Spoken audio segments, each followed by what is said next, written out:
you work in a team, as part of a team? And how many of you have had a meeting with that team in the last 2 to 3 weeks?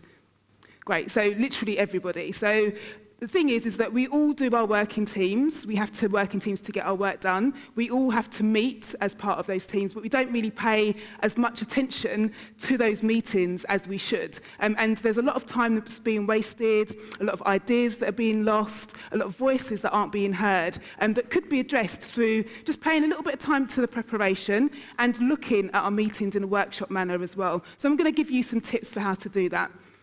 Just a quick bit of information about me. As I said, my company is Breakout, and what I do at Breakout is I help people that work in creative teams to work better together. So a lot of that is through workshop facilitation. People bring me in to design, facilitate their workshops for them, strategy sessions, brainstorming sessions, project kick-off sessions, things like that.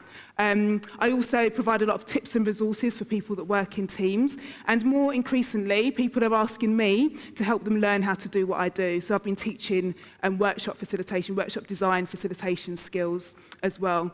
And last year, I published a book, a pocket guide to effective workshops. I'm going to cover a bit of what's in the book in the talk today. But that's kind of a lot of my run-through for how I plan, design, facilitate the approach that I take to workshops with my clients.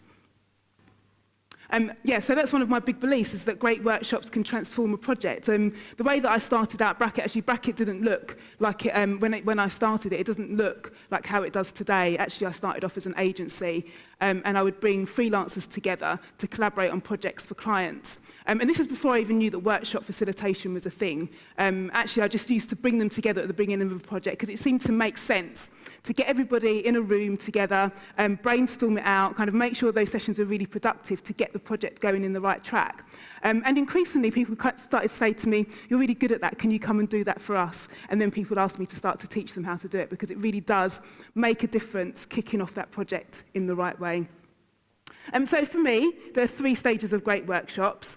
We pay a lot of attention to the one in the middle, the facilitation, what actually happens on the day in the workshop, but there's actually a before and after as well. There's a preparation and there's a follow-up, and each 3 of those stages should be given equal importance. We shouldn't just think about the workshop on the day. So my tips, I've got about 10 tips actually that I'm going to run through, cover all of those 3 points, a lot of time on the preparation. And I should also say that these slides, there's quite a lot of info packed into these slides, but I know that you're going to get the slides after the conference as well. They're going to be made available to you. So my first tip, before you even start designing, thinking about who you're going to invite to your workshop, there are 2 things to think about. The first thing is, should you even run a workshop? There are 3 main reasons why you might run a workshop. First is to gather information. You've got a group of people in front of you, and you need to extract information from them. You need to kind of find out expertise for them, their knowledge, and their thoughts and opinions on something. You might need to bring a group of people together to generate ideas for a project, to actually be creative and come up with new ideas or solutions to a problem. And then finally, you might need to bring people together to make a decision, which is a bit more tricky. The gathering information is quite easy, actually, because people like to talk about what they know. Generating ideas, that little bit trickier, because you've got to think about creativity techniques. How can you encourage people to contribute their best ideas, draw out the best ideas from everyone, avoid groupthink, make people think differently. And then the final is the trickiest, making decisions, because you've got to get people to converge on a solution and kind of agree. That can be really, really tricky. But the thing that ties them all together is collaboration. The only reason that you should be running a workshop is because you're interested in what people have to say.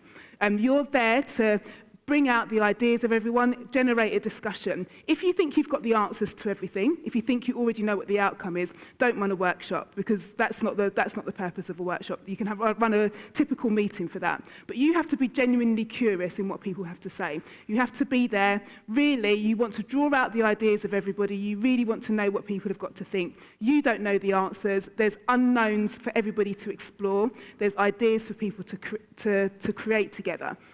So the heart of your workshop planning, you should always be thinking about this word: is it going to be collaborative? Do I need it to be collaborative? If it's not going to be collaborative, don't run a workshop, because you're just doing it for the sake of it. But a real true workshop will be collaborative at its heart. And then the second thing, before you think about anything, before you even think about who you're going to invite to your workshop, where it's going to be, the exercises that you're going to run, start with the end in mind. A workshop is always part of a bigger project. It's never a standalone thing. There's always something that it needs to contribute to. A workshop is a purpose for moving a project to the next stage. So you need to think, what is it that I need by the end of the workshop that is going to help me move that project to the next stage? So you're almost thinking beyond the end of your workshop. You're not thinking about what's happening in the workshop. You're thinking beyond in the end of the workshop. What are the things that I need to have that's going to help me move my project to the next stage? And you're thinking about your purpose. So think about these questions. Where are we with the project now, and where do we want to be? How can this workshop help that? What information do I need to get? What ideas do I need to get? Who do I need to invite to help me move this project to the next stage? What are the unknowns that we need to explore? What is it that we're there to work on together? What are we there to create together? Say those questions that we need to ask. And then also importantly, what is it that I want the attendees to feel? Because a workshop is an experience as well for the people that are coming. You've got a really good opportunity to bring people into a project, get people on board, get them excited and motivated about a project that they're going to be working on together. So also think about, what you want your attendees to know, to think, to feel by the end of the workshop. So again, before you've designed any of your workshop, you thought about the exercises, you're thinking about the purpose, and actually you're kind of thinking, what is going to happen after the workshop if this workshop goes to plan? So there's two things that I'd say about follow-up, because with the follow-up, we always kind of leave that to the last minute. As I say, there's 3 stages to a workshop. There's a preparation, there's a facilitation, and then there's the follow-up. And the follow-up is always left as an afterthought. And I think that you should start planning your follow-up from actually before you even start planning your workshop. So the first thing is to think about is, how are you going to document all of the results of the workshop? What would be useful for you to have in order to move the project to the next stage? Is it some kind of project plan? Is it some kind of document or manifesto that tells you how you're all going to work together? Is it a timeline? Is it a collection of ideas? How is it that you're going to document, write up the results of the workshop? And again, you start working backwards when you're designing your workshop, because it will help you to form the exercises that you will do to get to that stage. And the second thing, this is a tip that I kind of picked up probably only over the last 6 months myself, is when you're planning your workshop, actually schedule time in after your workshop for yourself to write up and analyse and follow up and make sure that there's going to be progress. Because as I said, the follow-up is always left as an afterthought. We kind of spend a lot of time on, planning for the workshop itself, and then we get we get to the point afterwards and we're left with all of these notes, and we don't know what to do with them, or sometimes our other work gets in the way and we kind of push those notes under the table. Everyone in the workshop sits there thinking, we had a really great time, what's happening next? So I would recommend that you actually plan in time, about half a day, if you're doing a full-day workshop, to write up the notes, synthesize all the content, and follow up with the people in the workshop if you need to as well.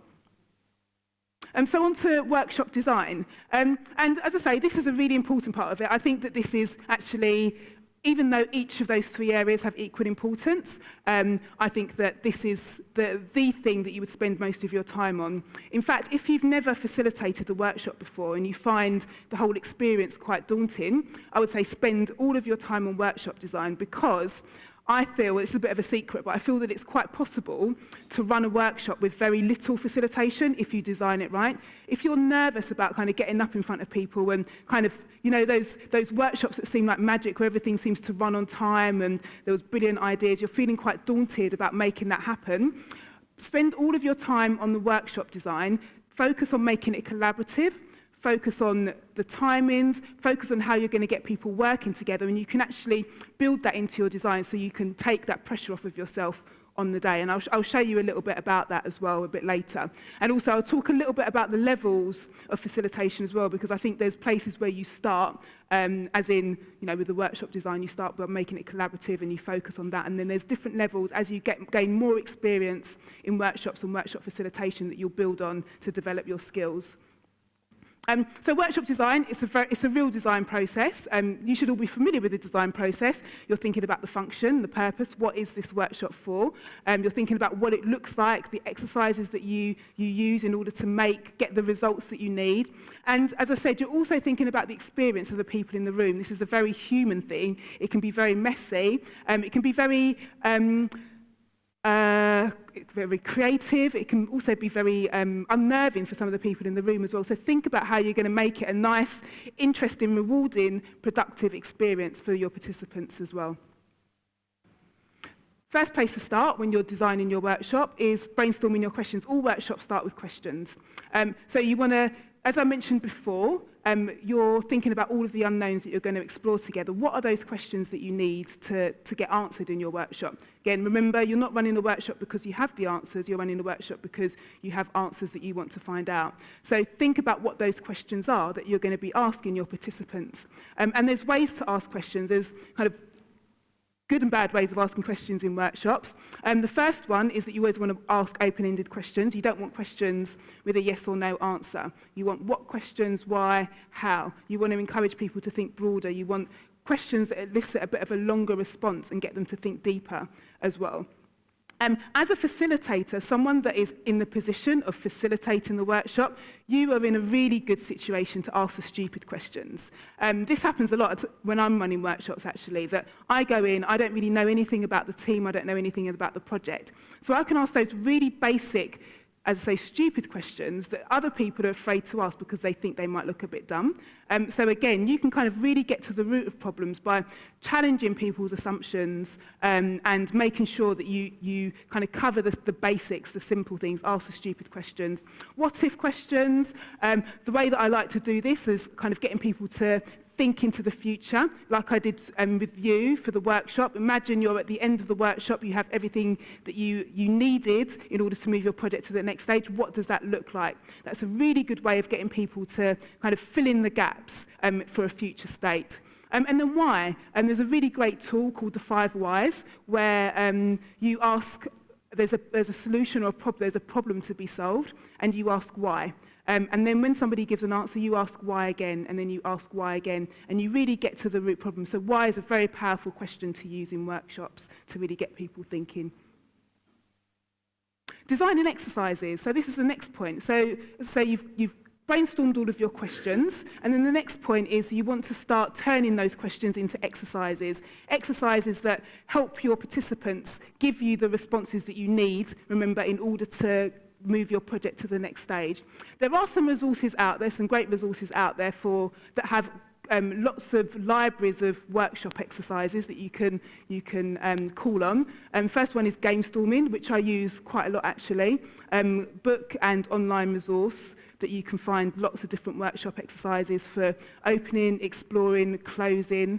Another one is Hyper Island, have created a great toolbox as well. Lots of exercises for encouraging teams to be creative and collaborative there. And then also IDEO as well have got their design kit, where again, lots of different exercises. So if you want to be inspired or you want to just use existing exercises, then these are great resources that you can use. I always seem to adapt these exercises as well, so I use them for inspiration and then I kind of tweak and adapt them based on the project that I need. But often you'll find that you want to design your own exercises from scratch. So again, just imagine you've got these list of questions. It doesn't seem quite that inspiring. So perhaps you're in a session with a team where you're trying to kind of figure out your strategy and kind of explore where your strengths are, your weaknesses are. And you've come up with this list of questions. What gives us power? Where are we going? How do we steer? Who do we deliver value to? Where did we come from? Those are the list of questions that you've explored, you've brainstormed. But think about putting it into a format like this. When you put it into a format like this, it gives it some life and it gives it some form. And you can already start to think about it in a workshop exercise, a workshop format. So this is another exercise from Gamestorming. So they've used a metaphor of an aeroplane. And when you think about it, what you can do with this exercise is you can print this up as a poster, put it on the wall. You can give people post-it notes. They can stick post-it notes around those questions. It can be very interactive. So again, the questions are one thing, but the way that you form those questions to form an exercise that is going to be productive and get you the results that you need is the next step on from that. So how do you do that? First is to have a little bit of knowledge about group dynamics. It really helps to understand some of the problems that you can fall into when you're working in a workshop setting, some of the challenges, some of the social, psychological challenges that teams run into when they're working together. And there's lots of information around group dynamics, but I'm just going to give you a few of my top ones that I seem to run into when I'm running workshops most frequently. So the first challenge that I find is that when people are mixing up divergent and convergent thinking. So divergent thinking is when you're thinking broadly, and the idea is to come up with lots and lots of possibilities, lots of ideas. You might have a question and you're brainstorming, basically. It's like the idea is about quantity, not necessarily quantity, just coming up with as many ideas as possible. You're opening up your thinking, you're opening up possibilities, you're exploring. And then there's another type of thinking, which is convergent thinking, which is where you need to converge on the right answer, or one answer. You need to kind of whittle down all of your ideas and kind of focus and find something to move forward with. Now, the challenge with these types of thinking is that you can't do both at the same time. It takes a different thought process. So one of the challenges that I see in workshops is people not being sure about whether they're in divergent thinking mode or convergent thinking mode. So when you're designing your exercises, that's the first thing to be clear on. Is this an exercise where I want people to think about lots of different ideas and come up with lots of different ideas? Or is it, do we need to be a bit more critical and converge on something specific? And there's different processes that you would use for each of those. Okay. Next challenge is this idea of balancing introverts and extroverts, a really common challenge. Because there's just some people that like to think before they speak, which is fine. They like to kind of have a bit of a, think over things before they reveal it to everybody. And then extroverts, they actually speak in order to think. That's their thought process. They think as they're speaking. So it can seem that the extroverts are kind of dominating the conversation a little bit, where the introverts don't really have some airtime. And your challenge in workshops is to kind of balance that. And again, you can design methods into your workshop exercises which can counteract that as well. I'm going to go through some of those in a second. And then bad brainstorming. Anyone been part of a bad brainstorming session? Absolutely. You just kind of stand in the middle of a room with a flip chart, ask people to shout out their ideas. You get groupthink, where you don't really get any interesting ideas. People are dominating the conversation. Some people are too frightened to speak up in case their ideas get shot down. There's people that kind of sit back and let others do the work. There's lots of challenges around brainstorming. So it's really about kind of understanding the rules of brainstorming as well. And there are some tools that we can use to make sure that we overcome some of those challenges. So these are some of the workshop tools, some of the basic tricks of the trade that I would say I use as a facilitator when I'm designing workshops. First, very simple, breakout groups. If you've got a room of more than 4 people, then make use of breakout groups. And breakout groups are when you just divide the room into smaller groups and get them to discuss something together. The reason to do this is, one, because if introverts or people that are afraid to speak up are a little bit shy, speak up in front of a big room, then it gives them a chance to do that. Also, it forces people to speak. So those people that perhaps like to sit back and let others do the work, if they're in a group of 2 or 3, it becomes very obvious that they're not contributing. So when you find that's happening in a large group, split people into breakout groups and you'll find the conversation becomes a lot more productive. Using materials in the room. So we've looked at breakout groups, this idea of how do you use the room, how do you use materials. This is a great image. I use this image all the time because I think it hits so many notes of what a great workshop looks like. The first thing is that they're using post-it notes.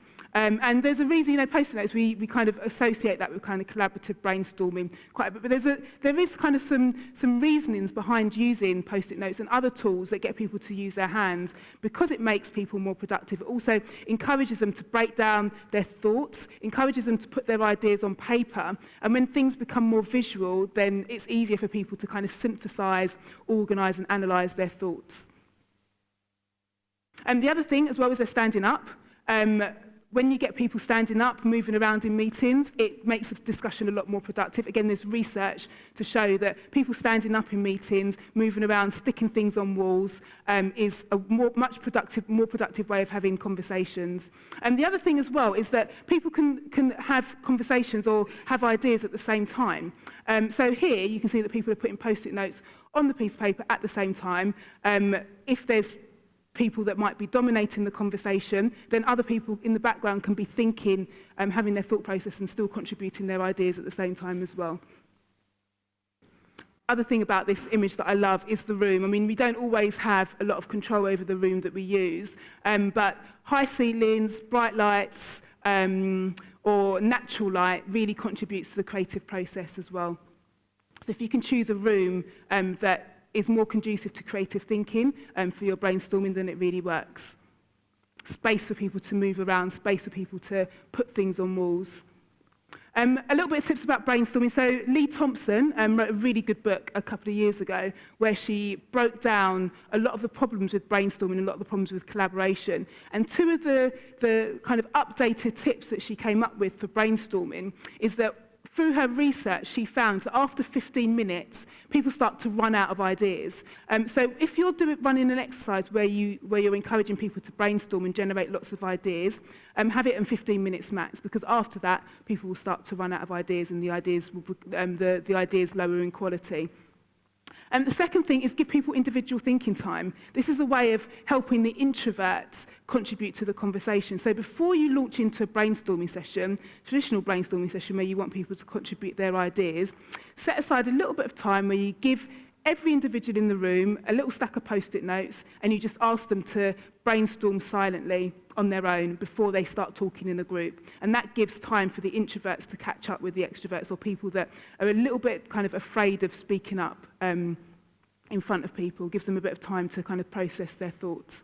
You can also do this in an anonymous way as well, which is called brainwriting. So sometimes in workshops we might have senior people in the room and their ideas might get approved or agreed upon simply because they're senior, not because they're the best ideas. If you do something like this and ask people to contribute their ideas anonymously, put all their ideas in the middle, you don't know what ideas come from who, and get people to vote on them, then that kind of breaks down the hierarchy of the senior people getting their ideas approved automatically because they are more senior. Very, very simple workshop exercise that I'm going to give to you now kind of takes into account all of the tips that I've given you, but this is kind of my fallback exercise. Usually, if somebody asks me to facilitate a meeting at very last minute, then I'll refuse to do it because I like to spend a lot of time on the preparation. But if there's kind of an emergency, or if I've got a 10-minute slot in a meeting, this is the exercise that I'll pull out. Because it's really simple. It can be slotted into any kind of meeting, 5 minutes, 10 minutes. And actually, most workshop exercises are some variation of this. So it starts with a really good question. Think about your challenge, your problem. Think about what it is that you need to achieve with your workshop. And you craft a really good question using those tips that I've given to you. And then you give people that question, and you give them a stack of post-it notes, and you ask them to download. I call it a brain dump. So give them the question and ask them to just brainstorm, brain dump anything that comes to mind regarding that question. And they have to write it one idea per post-it note. Really important they write one idea per post-it note. And then they start to organise those post-it notes into themes. They can do this individually or they can do it as part of a group. And then somehow you create some kind of arrangement. So a really good example of this is perhaps you're trying to brainstorm a project timeline. You ask people to brainstorm all the things that need to happen throughout the project, all the things that they need to do, what they need to work on, who they need to work with. You get them to organise it into project themes or project areas, and then you get them to organise it into an order of what needs to get done. Really, really simple, straightforward exercise that really needs hardly any facilitation, if that's something that you're concerned about as well. And then when you've got all your workshop exercises, so you have your questions, as I said, you brainstormed your questions, you formed your questions into workshop exercises, then your task is to organise it into an overall workshop structure. This is kind of a template that I use, but it's also really important to remember that you need to stay flexible because there's going to be things that happen on the day that you might not have planned for. There'll be discussions, ideas that come out that you might need to kind of change the direction of the workshop as you're going along, but this is a structure that helps you to kind of stay on track, helps you to stay focused, helps you to remember what you're there for. So you give your workshop exercise a timing. As I said, remember, 15 minutes max for brainstorming. But remember, if you're using breakout groups, then you'll need to get people to feed back as well in the whole room, and you might need to take notes on that. You might need to give people time to synthesize ideas. So one exercise might be about 30 minutes by the time you've given people time to brainstorm, you fed back, etc. You write an overview of your workshop exercise, the task, and then also you think about the groups that you're going to get people to work in. So if you're using breakout groups, one little trick that I use is that if I'm aware of who's going to be in the room before the session, then I'll make sure that those breakout groups are a really good mix of disciplines, so that people aren't working with who they usually work with, and you get a really good cross discipline of ideas. The other thing that I do is actually in the session, when I can see that there's people dominating a conversation, and there's some people that perhaps are a little bit shy of speaking up, then I'll rearrange the groups based on who's in the room. So I'll put the kind of loud people or the people that are good at kind of contributing their ideas together, and perhaps the quieter people together, so that there's a little bit more comfort in the workshop in terms of contributing ideas as well. So this is something that you have with you, you'll create before, but you do need to remain flexible throughout the workshop. So on the day, facilitation. So some facilitation tips. It's really hard to kind of think about giving you facilitation tips on the day because your workshops really, the way that it goes depends on who's in the room, what you're going to be discussing, and there's always different types of problems that arise. So I'm going to try and give you a few of the basics, and then perhaps we can ask more specific questions at the end when we've got some more time. But my first tip, my big tip, is, never ever compromise on this rule, is just don't try and facilitate and be involved in the workshop at the same time. It's really, really, first of all, it's really challenging because you have to kind of be in two different modes. First of all, as a facilitator, you're kind of having an overview. You have to kind of keep an eye on time, you have to keep an eye on the room, you have to make sure people are contributing ideas. You've got all your senses, your eyes and ears are working overtime. Then if you're trying to participate as well, then you have to kind of put yourself in a mode where you're generating ideas, and it's very, very hard to stay objective. So if you have a workshop where it's really important that you contribute ideas, you can design the workshop but get someone else to facilitate for you. Don't try and do both. It's just really, really challenging.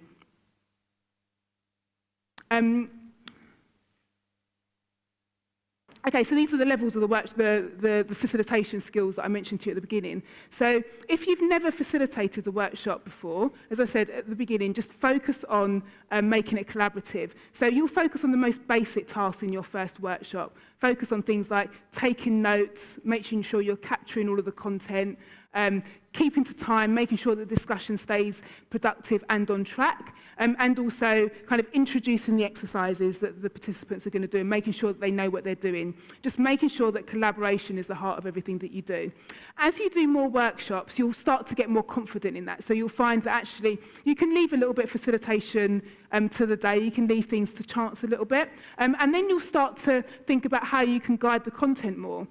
So this is where you start asking questions a bit more. You start kind of probing your participants into kind of giving you more ideas, generating more ideas. And then this is where you start also thinking on your feet. So things like, you'll summarize on the spot and you'll synthesize and you'll feed back to people.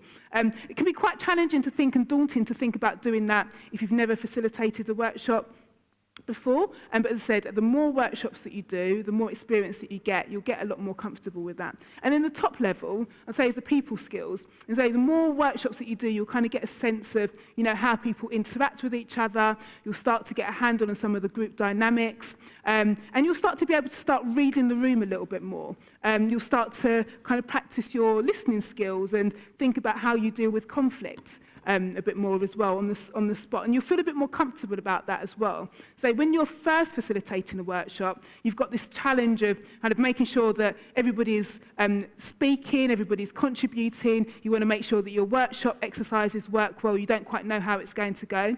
So don't give yourself that massive task of trying to do all of this for your first workshop. Build up these skills gradually as you do more and more workshops. Saying that, I think that there are 4 key skills for workshop facilitation. So if there's any skills that you're going to learn these. And actually, again, these are skills that I feel that you can learn, you can practice and develop outside of workshops, because we don't always have the opportunity to run workshops and practice them all the time. And these are the 4 skills. So the first one is asking good questions. I've spoken about questions so much, but I really do feel that questions are the communication tool facilitators. If you can get really good at asking good questions, not only crafting good questions for your workshop exercises, but asking good questions in your workshop, then you're going to get the best results from everybody. And that stems from curiosity, that stems from being genuinely curious. So again, going back to what I said right at the beginning of the session, your workshop has to stem from a genuine curiosity to find out what people have to say. And then it becomes a lot easier to think about the questions that you want to ask and ask those questions as well. The next skill is listening and empathy. And when you ask a good question, you're going to get good answers, and you need to be able to take those answers in, note down those answers, and also listen from empathy. It becomes a lot easier to handle conflict as well, actually, when you come from an empathetic viewpoint, because you might be aware of some of the tensions that exist in the workshop, why people are feeling defensive, or why there's kind of challenges going on. So if you can listen, and listen with empathy, then that becomes a good skill for facilitation. Third is dealing with ambiguity. Workshops are messy. There's always going to be, this happens to me every single time, no matter how many workshops I've done, there'll always be a point in a workshop where you just think, oh hell, I don't really know where to go now. It really feels kind of, you've got lots of information around you, and you just think, what the hell do I do with this now? But it does work. If you've got your workshop process, you've got your workshop structure, you've been very clear about your purpose, somehow you always find a way through it. So this is about being comfortable with being uncomfortable, and also helping your participants to do that as well. There's a really great video, I didn't put the link up actually, but IDEO have this really great video of all of the principles. They created a group of videos, or a range of videos, about all the principles and the way they work. And one of them was called Sailing Through the Fog. And it was this idea of a brainstorming session. There will always be a point in a brainstorming session where you just feel that you just have no idea where you're going, you can't see ahead. But the only way to get through the fog is to go through the fog. You have to just go straight through it. And this is the idea of dealing with ambiguity, dealing with chaos. There will always be a point, because you're eliciting all those views from lots of different wide range of people. And that's just how it happens. And then the final is synthesizing. So you might be sort of in that chaotic mode, or you might have all of that information around you, but then you do have to get to a point where you start to organize it, you start to make sense of it. And because you're a facilitator, you're not participating, again, why it's so important to be separate from the process, you are able to kind of see what the participants can't see, because they're too deep into it. They're too involved. They're too deep into developing the ideas. As a facilitator, you can take a step back and have a really good overview of the themes that are emerging, the connections that are being made that they might not be able to see. So if you can think about finding ways to develop these 4 skills, then that will set you up really well for your facilitation in workshops. Some troubleshooting. So these are some of the things that, some of the basic tools that I use when I come into problems in workshops. As I say, it's very difficult to give you a long list of all the things that you might face in workshops, because every workshop is different, every group of people is different, and every challenge that you need to face is different. So these are some of the ways that I deal with some of the main problems that come up. Timings. When there's somebody that's dominating the conversation, or a discussion is going on way too long, I use my always have my workshop structure in my back pocket, and I'll just remind people of the time, because no one really likes to be the person that's going to take a meeting or a workshop over time. So I always use this phrase, because of time, we need to move on. That's the phrase that I always use, because of time. So if you find that somebody's kind of dominating the conversation, it's a very polite way, I'm telling them to shut up, but also kind of moving the conversation on. And parking lot, sometimes those discussions go on, but sometimes they're useful as well. And you want to capture that content to come back to at a later time. So you might have an area on the wall where you note down those ideas on a post-it note or a flip chart, and you just say, that's a really good point, we're going to put it in the parking lot and we're going to come back to that later. And because that gives the person that came up with that idea the knowledge that you've recognised and you've kind of acknowledged their idea or their thoughts, and we're going to come back to it a little bit later, parking lot. Questions, again, keeps on coming up, but just get really, really good at asking questions, probing questions, open-ended questions, ask why a lot, really kind of get people to go to the root of the problem. And also, questions can really help when you're in a point of when you're stuck as well. So you might find that you've given people an exercise and they're really finding it difficult to come up with ideas. If you can ask really good questions and you can really help them get through that hurdle, get over that hurdle. And then the final thing as well is, say, sometimes you're just stuck in workshops. Ask your participants for suggestions. Where do we go from here? What do you suggest we do now? And because they have a lot of knowledge as well. And as a facilitator, you're not expected to be kind of the messiah. You're just there to kind of guide the conversation. So you can be a bit vulnerable as well. You can say, where do we need to go? What do you think we should do next? I did this in the workshop a couple of weeks ago, and it worked out really, really well. And then my final point is just what I said right at the beginning, progress is key. So you've had this really great workshop, you've generated all of these ideas, you've got your stack of notes. Don't forget your follow-up, because everybody is going to want to be knowing what's happening next. There's going to be things that you need to do to take your project to the next stage. You've hopefully scheduled in your time for your follow-up, your analysis, and it will keep people motivated, keep the momentum going of the project. So just in summary, 3 stages of great workshops. Remember the preparation, remember the facilitation, remember the follow-up. They all need to have equal timings, equal attention. And thank you very much.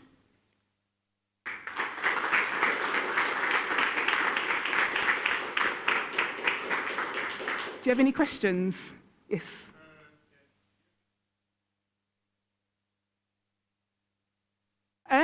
Right, so that's a really good question. I always have a preference for in-person workshops, if I can, because I just think that getting people in a room, as I say, all the physical things that I mentioned, the walls, post-it notes, getting people standing up, it really does make a difference. With remote workshops, you don't have the opportunity to do that. If you can use an online tool, which can kind of replicate that, but the challenge that you have is you can't see what people are doing. You can't read the room, so you can't see if people are kind of confused, if you've got an exercise that you're asking them to do, so you have to pay a lot more attention to that. And I don't have that much experience of remote workshops because I often kind of persuade my clients to do it in person, to be honest. But the same would apply, the preparation, and also maybe doing some research into group dynamics of virtual teams. So in the same way that I gave you those tips for group dynamics of people in a room, and there's probably be some research, similar research for virtual teams as well. And you can design methods into your workshops to kind of counteract some of those challenges. Yeah.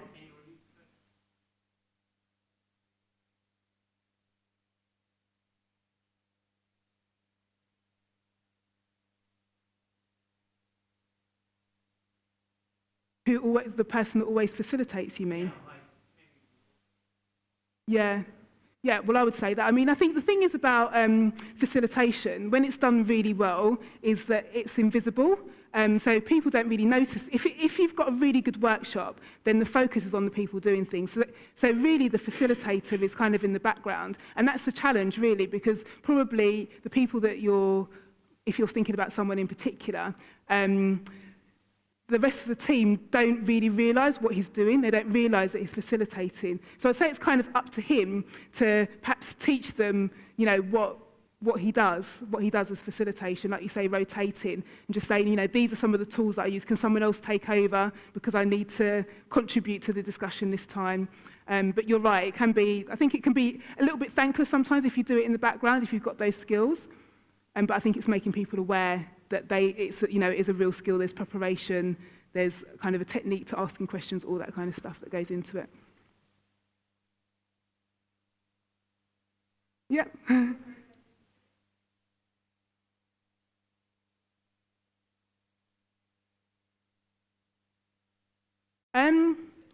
Yeah, the thing is, I think you can be really sneaky. So that exercise that I gave you with the post-it notes, I think if you've got people that are unengaged, then asking them to do a full-day workshop is not the right approach to take, because before they even get into the workshop, they're going to be thinking, I don't really want to be there. So perhaps you would hold a normal meeting, like part of your normal meetings that you run, and bring that 10-minute exercise into it. And get them to, so you test with them how it feels to be more collaborative without really telling them. And then they'll see that, this method of brainstorming has been much more effective than our other methods of brainstorming. So let's do a little bit more of this. So I think gradually introducing it, rather than kind of, announcing that you're going to run a full day or 2-day workshop and everyone's got to get engaged and we've all got to be collaborative, introducing it to them gradually in small kind of steps and maybe one exercise here and there. And when they experience it, when a workshop is well facilitated, an exercise is well facilitated, then it's really hard to deny that it's a more productive way of working.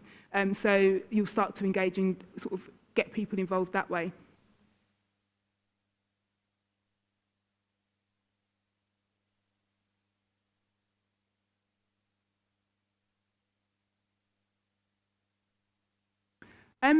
You can,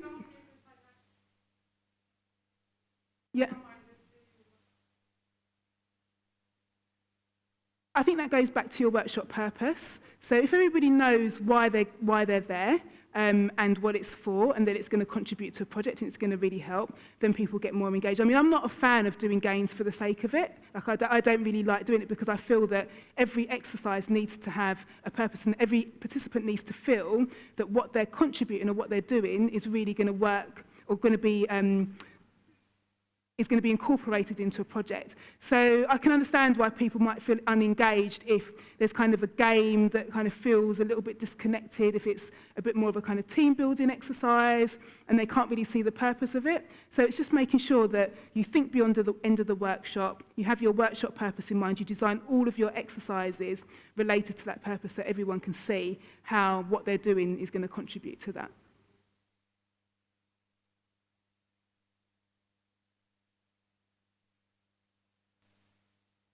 Okay.